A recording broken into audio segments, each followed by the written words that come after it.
How to use Close Brothers Wealth Management app properly. Beginner mistakes that cost you. When it comes to managing serious money, Close Brothers Wealth Management offers powerful tools that most users don't explore beyond the dashboard.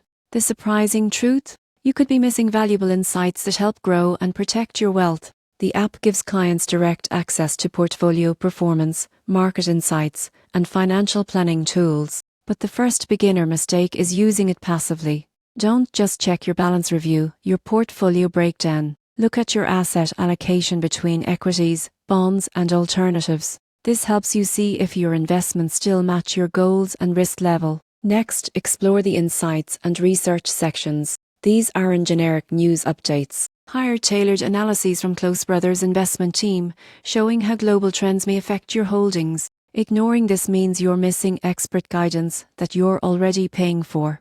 Another powerful feature is the goal tracker. Many clients skip setting measurable financial goals in the app, but doing so helps your advisor align strategy with milestones, whether it's retirement, property, or education funding. Also, review your performance reports over time, not just monthly.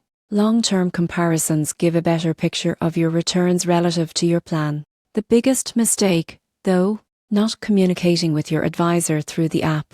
It includes secure messaging for a reason. Staying connected ensures your strategy adapts as markets shift or your personal situation changes. In short, Close Brothers app isn't just a portfolio viewer. It's a complete wealth management companion. Use it proactively, stay engaged with your advisor, and treat it as your personal command center for financial growth. That's how smart investors turn information into real long-term results.